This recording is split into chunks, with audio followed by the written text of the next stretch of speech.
السلام عليكم ورحمة الله وبركاته. آديات من السلام يا دمان أصحابتا هل كان كجرس الصوماليات من البجوكتان خصوصا هذا برنامجك وأنا جو أهيل قرن حالة موجود الشو معاو كعصن أيا السوشيال يا كدب ما أنت ورغدا ليس دافع صديق لبضنا مركان ليه ومدحوينها يرتلو ساره ونبوه كجهل لي arrimaha doorashooyinka iyo qaabkii loo wajihi lahaa madaxweynaha waqtigiisu dhamaaday farmaajo ayaa wuxuu ku mashquulsan yahay sidii uu hakin lahaa isla markaana u joojin lahaa habsami socodka doorashooyinka iyadoo iminka ay doorashada lagu jiro kala bar lana doortay qayb kamid ah madaxweynaha aqalka sare la doortay isla markaana lagu guda jiro xildhibaanada aqalka hoose waxaan shaki ku jirin in uu farmaajo doonayo in asaga keligii uu maamulo doorashooyinka isla markaana uu keligii jecel yahay in uu soo xusho xildhibaano asaga u gaara isla markaana uu doonayo in asagu 275 xildhibaan uu ku soo xusho gacmihiisa marka aan leeyahay waxa weeye dad gaara ayaa u shaqeynaya oo asaga metelaya meel walba waa laga diiday arrintaas nimanka musharaxiinta xamar jooga oo iska hadlayo aan wax mataqaanaa hadalkooda wax ka soo qaadka yeelan waayay isla markaana muddo badan iska hadlayay ayuu ogaaday inayan ahayn niman mataqaanaa siyaasadna mataqaanaa warka haya xaaladooduna ay tahay mid mataqaanaa iska walaha oo meelna ayan haysan kadib markii uu kala wareegay gobolladii iyo degmooyinkii ay ka soo jeedeen oo uu dad kale oo asagu magacaabay u geystay for example gobollada koonfurta ayay u badan tahay galmudug iyo hirshabeelle iyo mataqaanaa gobolka xukuma lafta gareen la yiraahdo koonfur galbeed halka xildhibaanada ka soo bixi doona isaga ayaa rajeynaya inuu qaato nimanka musharaxiinta oo xamar jooga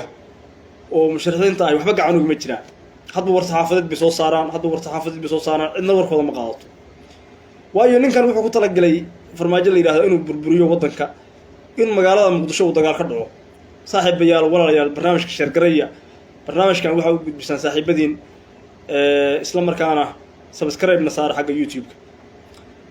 waa arrimo xasaasiya magaalada muqdisho caawa xaaladeedu ma fadhido kadib markii uu soo saaray farmaajo go'aankii ugu la yaabka badnaa oo ay la yaabeen Soomaalida oo dhan oo ay la yaabeen beesha caalamku oo uu ku hakinayo arrimaha doorashooyinka isla markaana uu ku baaqay shir beenbeena shirka beenbeenta ah waa shir uu ku xagal daacinayo arrimaha doorashooyinka shirka uu rasuul saaruhu ku baaqay oo yiraahdo laga hal xaliyo arrimaha doorashooyinka la isu yimaado isla markaana ay ka soo qayb galin lahaayeen dhammaan ummadda Soomaaliyeed meel bay joogto ayuu wuxuu ka dhinac furay mid kale oo asaga u gaara waayo wuxuu ugu dhinac furaya waxa weeye rasuul saaraha ayuu doonayaa inuu mataqaanaa shirkiisii baabi'iyo asagu mid kale samaysto waxa la filayaa hadda inay u diyaar yihiin inay ka qayb galaan shirkaas maamulada galmudug iyo koonfur galbeed ciddii shirkaa ka qayb gasha ma aha dad taageeraya danta shacabka ma aha dad u shaqeynaya danaha ummadda ma aha dad taageeraya wadaniyada iyo Soomaalinimada shirkaanu shir lagu xagal daacinayo lagu burburinayo dalka weeye ma aha shir mataqaanaa danta ummadda Soomaaliyeed laga hadlo doono ciddii shirka tagta khayno wadan weeye khayno wadan waxa la yiraahdaa qofku hadduu ku xadgudbo wax sharciga iyo qawaaniinta aan waafaqsanay mataqaanaa ka hor imaanaya waxaan idinku baaqayaa oo dadka shacabka Soomaaliyeed ku baaqayaa inay arrintaa ka waantoobaan in ninkan farmaajo la yiraahdo ay ogaadaan inuu yahay nin cadowga inuu xukunka iska fadhiyo muddo sanada asagoo cidna ayan dooran waqtigiisa waa dhamaaday dadka Soomaaliyeed waxa weeye waxay raadinayeen in isbedel yimaado iyo madaxweyne ay doortaan booska asaga ayaa fadhiya mana ogola doorasho inay socoto in doorasho la qabtana ma ogola markii hadda xoogaa la dhaqaajiyo asaga ayaa hakinayo joojinaya hore ayuu wuxuu ugu andacoon jiray waxaa doorashada inaan qabto diidan maamulada qaar balse arrintaas been ayay noqotay asaga walba wuxuu leeyahay ma jira qorshayaal aan macquul ahayn iyo kuwa lagu mataqaanaa asaga u horseedaya in mataqaanaa ku guuleysto doorashada ciddii ka diidana waxa uu yaqaanaa ciddii ka diidda wuxuu u yaqaanaa khaynu waddan waa keligii waddani qofku hadduu keligii waddani yahay guul ma gaaro qof keligii waddanaya oo anaa ayidhi anaa aqaana anaa waxa weeye waddanaya dadka kaleetana u yaqaana dad tuugaa madaxweyneyaal baa dalkan soo xukumi jiray dad ayaa waddankan soo maamuli jiray canada iyo maraykan markuu joogay oo asagu ka shaqaynayay naftiisa u shaqaysanayay dadkan dalakan dad baa usoo dhintay dowladdan dad baa taagay dad ayaa waxa weeye usoo dhintay usoo gacmo beelay kuwaa waxa weeye ku lumiya waqtigooda intaasoo qofna waxa weeye way ku mahadsan yihiin waxay soo qabteen welina kuma jiro qof yidhi dadka anaa wadaniya anaa waxa weeye wax qabtay dadka farmaajo maanta taageeraya annagu waa garanayna waxa u taageeraya dad calooshoodu shaqaystayaala koox yaroo calooshoodu shaqaystayaalo nabad iyo nolol la yidhaahdo isku magacowday nabad iyo nolol ma aha iyagu nabad iyo nolol nabad iyo nolol waxaa la yidhaahdaa dadka dalkooda ku hogaamiya barwaaqo nabad iyo wanaag nabad iyo nolol waxaa la yidhaahdaa nabad iyo nolol waxaa la yidhaahdaa nin dalkiisa u hiiliya wax taray nin dalkiisa burburinaya baabiinaya nabad iyo nolol lama yidhaahdo waayo magaalada muqdisho annagu waan naqaanaa waan ognahay inta dad ku dayacan hareeraheeda maanta waan ognahay waxaan ognahay gudaheeda inta ku dayacan ku gaajaysan baan ognahay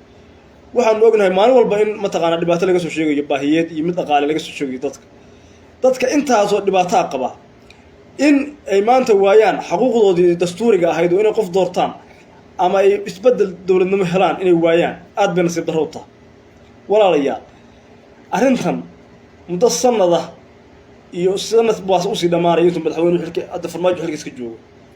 maanta wuxuu hakiyo joojiyey doorashadii socotay wuxuu rabaa inuu sanad dambe ama 2 sannadood meesha sii fadhiyo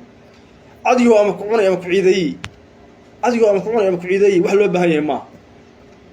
qofka bini aadanka waxa loo baahan yahay inuu haddii alla ku ron yahay u hiiliyo dalkiisa dadkiisa dalka baaba'san dayacan maanta dowladnimada la isu keenayay waanu ka shaqeynaynay dadka Soomaaliyeed ka shaqeynayeen 20 sano dib loo dhisayay ilaa 2000 ilaa ay hadda oo la marayo 2021 bilaabanaya haddii alla dhowr bil kadib ayuu waxa weeye dalkan hadda step soo mariyay waxa weeye dadkan waa loo turayay nin walba oo madaxweynaha dalka wuxuu u wareejinayo kursiga si tartiib ah si aan dhibaato uga iman nin walba oo madaxweyne soo maraa markii waqtigiisu dhamaado si tartiib ah xukunka ugu wareejinaya kan kale kii asaga shalay ku wareejiyay markuu dhibaataysanaayo mataqaana la doortay yaa lagu doortay yaa Allah cod la soo wareejiyay lagu doortay waan ogeyn qaabkii uu ku soo baxay isla markiiba kii xisaab xukunka ugu wareejiyay maanta taagan waxa weeyaan dadka Soomaaliyeedu waxaad ogaataan waliba dadka reer Muqdisho cidda dhibta idinku wada oo bagaaladiina burburinaysa oo dalka baabiinaysa waa farmaajo iska ilaaliya haddeerba magaaladiina reer Muqdisho u tura nimankan ma doonayo ciyaar wadalka kaga baxo mana doonayo inuu mataqaana Muqdisho nabada ka tago farmaajo wuxuu doonayaa Muqdisho dagaal ka dhacay si maxaa siyaad bare oo lagu kala carro lagu kala baabayo inuu ka tago doonaya waxa la yiraahdaa mahmahda cadiyo ama ku cunay ama ku ciideeyay ama ana meesha fadhiya oo waxa weeye ana madaxweyne ahaanaya ama Muqdisho jiri mayso weeye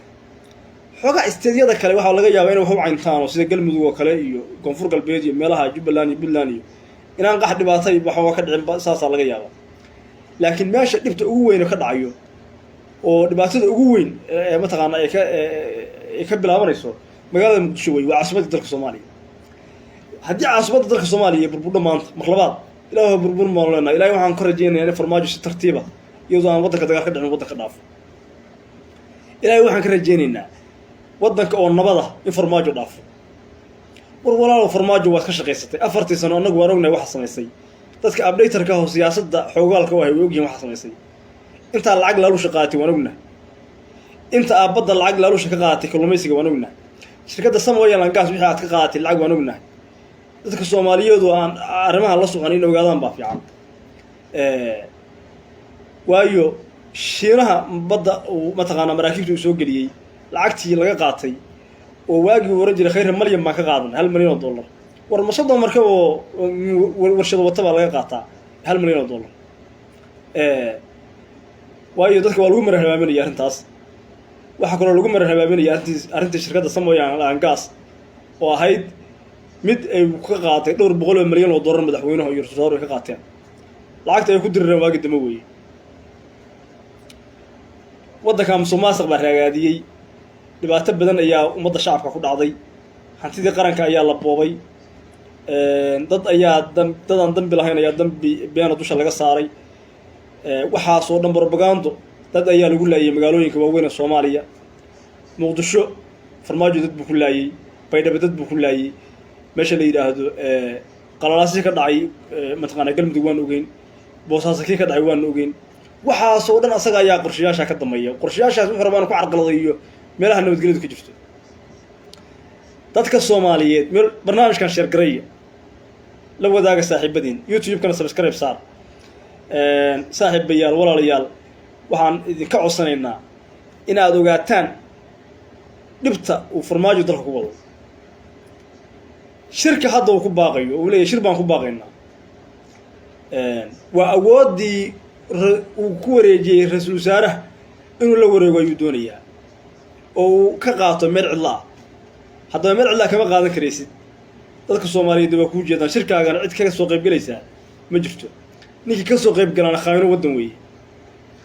khayro wadan waxa uu ku yahay habsami socodkii iyo nidaamyadii socday markii ay ka hortimaad cid haddii alla ku roon yahay ka mataqaanaa adiga taada yeelaysa ma jirto dadka Soomaaliyeed intooda wax garadka ay hore ayay u ogaadeen farmaajo waxa uu yahay haddaba inta aan asxaabu siyaasadeedka hayna siyaasadda aan dhundaloolin daawada waxa Facebook-da lagu soo qoro waxaan leenahay arrintan waxa la idinka rajeynaya in xilli hore faantaan haddana ilaahay idin soo hanuuniyo faansiyo ninkan iska ilaaliya ninkan wuxuu doonayaa inuu kaga tago qaabkii siyaad bari magaalada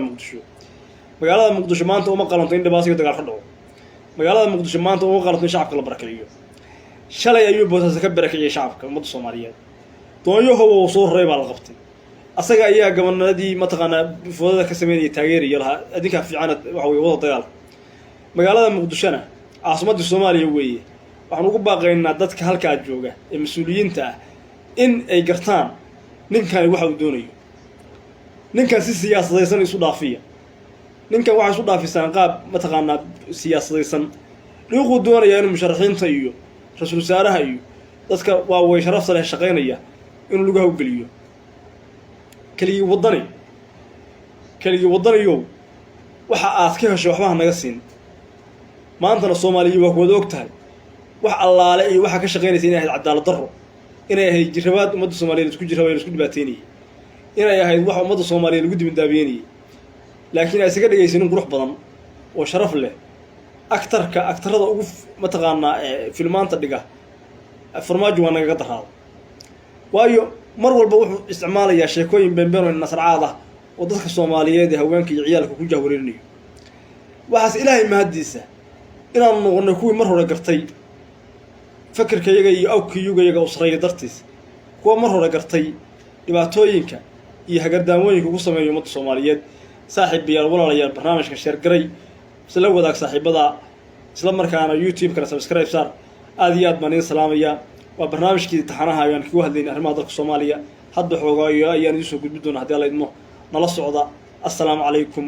waraxmatullaahi wabarakaatuh